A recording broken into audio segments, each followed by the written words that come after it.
Jésus-Christ a pris part à notre humanité. Il est devenu un homme comme nous. Ok? Et quand il est devenu un homme comme nous, il est entré dans notre humanité. Comprenez très bien. Parce que pour beaucoup de personnes, Jésus-Christ est un être humain à part de nous. Et ça les prive de la communion vitale dont on bénéficie en Christ. Donc quand il est devenu un homme, il n'est pas devenu un homme avec une humanité complètement à part de la nôtre. Mais plutôt il est entré dans notre humanité, devenu un homme dans notre contexte. En solidarité avec la race humaine. Ça veut dire que la nature humaine qu'il avait était telle la nôtre.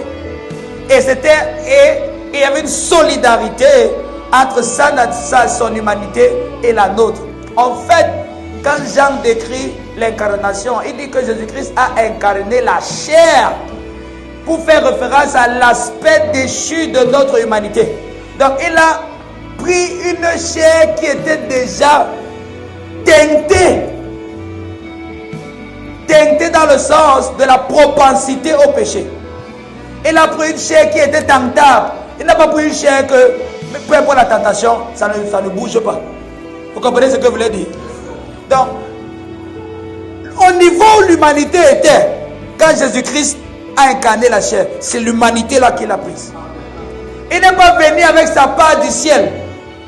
Il n'a pas réinventé une humanité neutre comme ce que Adam avait au début. Il a pris, il est rentré dans nos ténèbres. Oh, il est entré dans notre état déchu. Donc dans la chute, au niveau où nous étions dans la chute, c'est là-bas qu'il est entré. L'humanité qu'il a assumée, ce n'était pas une humanité propre à lui, qui est complètement distincte pour la nôtre, qui dit que non, nous on est les pécheurs, lui il est juste. Son humanité est juste, notre humanité est pécheresse. Ce n'était pas comme ça. Il a incarné la chair, il a incarné notre aspect qui était déjà égaré, notre aspect qui avait déjà la propensité au péché. Ok? Donc il pouvait avoir faim comme nous, son corps pouvait avoir les pulsions comme pour nous. Oh, donc vous croyez que quand la prostituée est venue laver ses pieds, la Jésus tentait de parler en langue, n'est-ce pas? Vous croyez qu'il est tenté de parler en langue? Mon ami, il y avait les frissons dans son corps. Hey! Mais pendant toute sa vie, il est en train de former la nouvelle création. Pendant toute sa vie, il est en train de redresser la nature humaine. Donc il va repasser dans toutes nos tentations. Là où une fille a touché tes pieds comme ça, ton corps ne pouvait plus se retenir. Lui-même, il passe par la même tentation, mais maintenant il redresse le tir. Hello. Là où nous avons loupé la cible, c'est-à-dire là où on a péché, là où on a hamatia, il passe par la même tentation, il récupère toutes nos expériences, mais maintenant il corrige le tir. Donc là où nous on a chuté, lui il est resté debout. Comprenez? La particularité de sa vie humaine. Mais comprenez que cette fois-ci là, l'humanité qu'il a, c'est en solidarité avec pour nous. L'humanité qu'il a, c'est celle que nous avons tous partagée.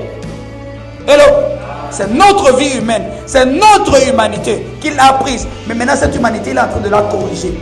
Il est en train de régler la fréquence. Pendant toute sa vie, c'est pour ça que vous m'entendez souvent dire que ce n'est pas seulement la mort de Jésus qui nous sauve, sa vie nous sauve. Parce que sa vie est en train de nous redresser dans l'humanité. Ok?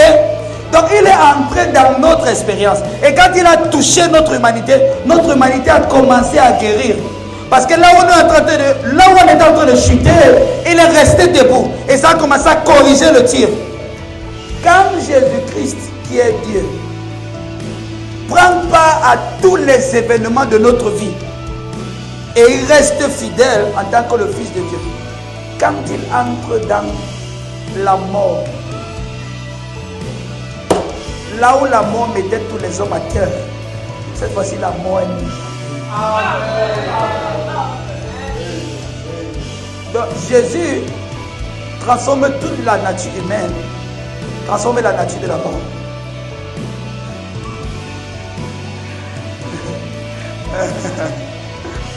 Donc quand il va prendre part à la chair et au sang, et que dans cette humanité qu'il a assumée, il corrige le tir pendant toute sa vie.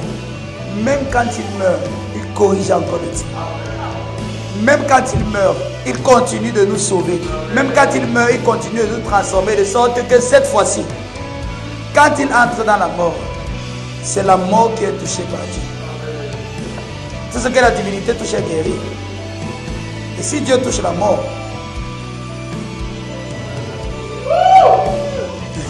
même la mort change. C'est ça que je veux dire dans un enseignement que même si le diable était comme ce que nous on a dessiné là, si le diable est là, tu lui poses imaginer, il va croire.